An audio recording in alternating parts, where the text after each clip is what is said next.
Hey guys, I'm back from pretending to be busy, and as the title suggests, we're going to be going over how to set up multiplayer for yourself and your friends.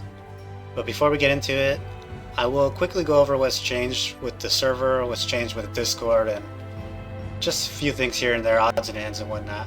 If you already have the game in the latest version, and you want to skip ahead to the multiplayer setup, go ahead and do so. No skin off my back. But for those who are starting fresh, I'll quickly lightning round everything from the beginning, or not from the beginning, but just like a small quick overview, and we'll get into it. So like always, join the Discord through the Zul channel, about page, or somewhere else you find the link, doesn't really matter. In the welcome section, read the message. Thank Tiffany for her welcome that she gives to everybody, it's not a bot. And once you've done all that, you can go ahead and click on work in progress, Didon. What the heck does it say? Whip Didon private server channel. And a lot of the information here has been cut down and shortened, kind of just like consolidated and made easier to digest. So for the most part, you can just scroll down to the bottom to see our new setup. It's essentially the same thing, just reworded slightly by Mr. Gomu for those who need an easier way of setting things up. Download the game, download SDK like always, and get yourself the source. If you're using Visual Studio like myself, you can just clone repository instead of downloading the zip, and add in the server start into the properties as before. So with that out of the way, the server's done, essentially. Again, with the Discord, like I said, Gomu is currently rewriting everything to make it easier, so if you're looking for new information, as well as information for the multiplayer setup, if I'm going too quickly, you can read it here. And he gives additional information of how things work currently. You can change your job in-game using chat commands, which is nice, and we'll get into that shortly. So, opening up the game, my server's up. We'll now see upon launching that we no longer have Rumi Ghost as our default. You'll start with no character when logging in, and you'll simply just create your own. So make a preset of what you want, or if you already have one saved, go ahead and load that up, give it a name, like always. Nothing's changed there. And when you hit the portion in which it asks you which job you want to use, that portion does matter now. Whatever default class is there is what you will start with when logging in. So you give yourself a name. Gender does not matter currently. Hit OK. And so if I select priest, for example, when I load in, I will be a priest. Just a quick thing there. So loading into the game, you still have not done the tutorial, so once you reach this portion, don't run ahead, there's no reason to. Just go ahead and return to the title, log back in, and you'll be able to play the game like normal. For people curious, I did have a preset written up for each class, and it was added by Lathe to the repository.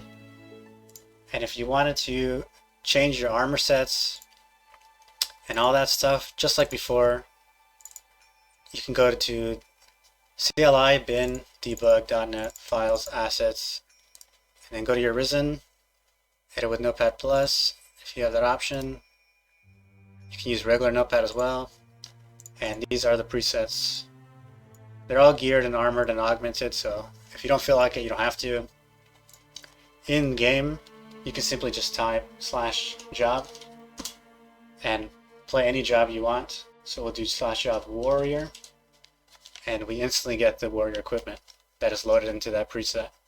So if you don't like this armor, you want to get your own, you can change it here and it'll load it up for you. Risen appearance, outside of changing it in game, everything has been moved to the database. You'll open up the database, kind of the same path. CLI, bin, debug, net, files. Instead of assets, you'll click database, open this up, and you'll have all your information here now instead. So if you want to edit upon, you can steal the appearance from here and then get on about that.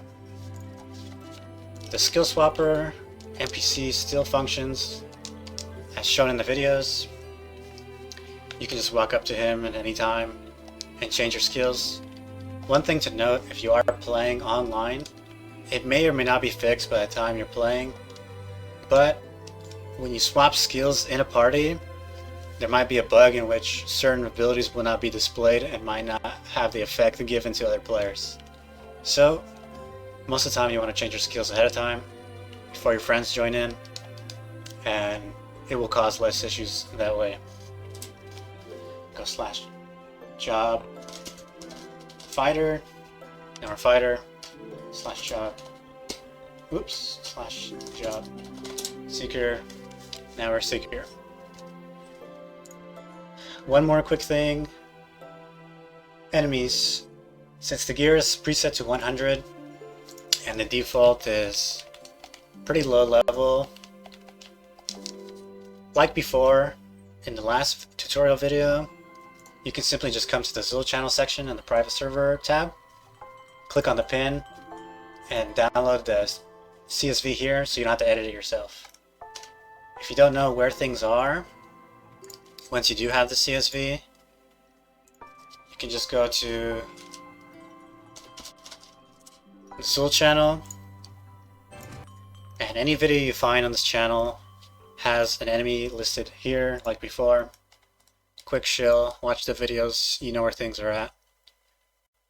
So, as long as you're using this list, anything on this channel is what you can fight.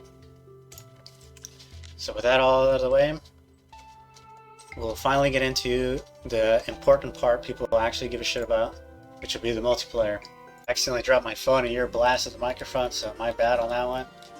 Anyway, just to quickly note back to what I mentioned before, Dogma wrote everything out in case what I say does not make any sense or I'm going too quickly. There's a section for the multiplayer setup, written nice and has a path for each file you'll be looking for. The way I myself host multiplayer, which is not the only way to do it, I use a Frenchman's nightmare and Minecraft server owner PTSD software, Hamachi. Everyone hates this shit, I know. Nobody likes Hamachi, but what can you do, right? It works. What you'll do is download Hamachi, obviously, from their website that looks like a virus. You'll make a fake account, because why would you make a real one?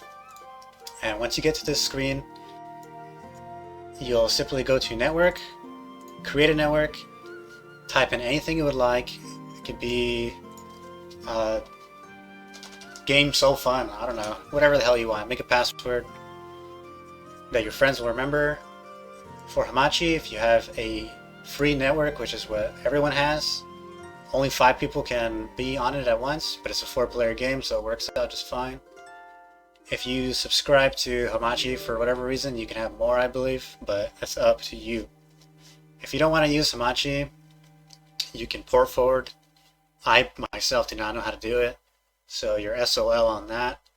Look it up on YouTube, but once you have your IP written and static, it'll be the same for both Hamachi and port forwarding.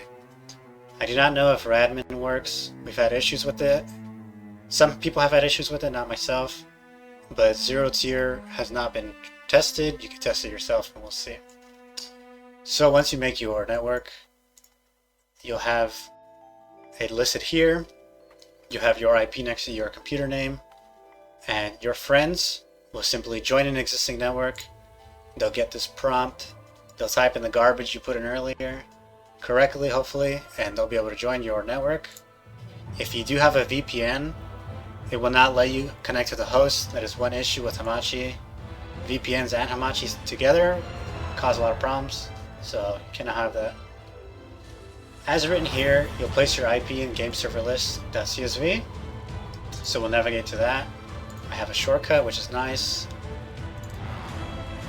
For me, I use CLI, bin, debug, .NET, files, assets. Here's our gameserverlist CSV. Simply right-click that, open it with Notepad or whatnot, and here are the default values. Localhost is simply the name of the server.